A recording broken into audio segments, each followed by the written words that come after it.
Hello दोस्तों, welcome to transaction classes. तो आशा राखું છું તમે બધા મજામાં सब मस्त હશો। હવે વાયરમેન ક્લાસ 3 ના કોલ લેટર કેવી રીતના ડાઉનલોડ કરવાના છે આ વિડિયોની અંદર ચર્ચા કરશું।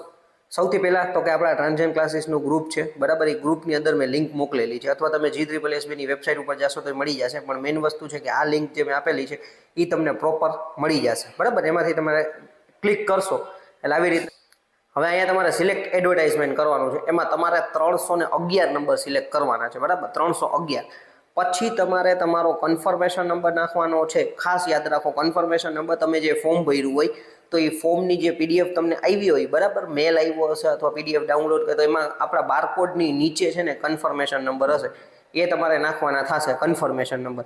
પછી તમારે ડેટ ઓફ બર્થ, બરાબર। હવે ડેટ ઓફ બર્થ છે તો તમારે કેવી રીતના નાખવાની છે તો કે જો કોઈની જન્મ તારીખ છે, જેમ કે 14/08/1995, તો આવી રીતના ક્યાંય સ્લેશ કે એવું કરવાનું નથી, ડેટ, મંથ અને ઈયર। ત્યાર પછી તમારે અહીંયા શું કરવાનું છે, તમારે તમારો આ જે કેપ્ચા કોડ છે એ નાખીને લોગિન કરવાનું છે, બરાબર। આવી રીતના તમે લોગિન કરશો, આગળની પ્રોસિજર હું તમને બતાડું છું।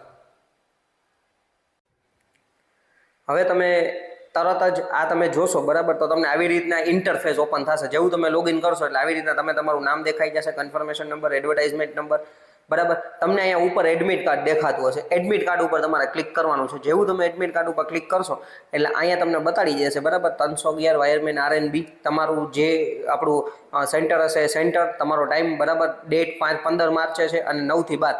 અહીંયા એડમિટ કાર્ડ ઉપર તમે ક્લિક કરશો, બરાબર, એટલે મેં તો જો ડાઉનલોડ કરેલું છે એટલે મને ડાઉનલોડ અગેન આવે છે। તમારા સીધું છે ને તમારા પીડીએફ છે એ તમારા મોબાઈલની અંદર ડાઉનલોડ થઈ જશે।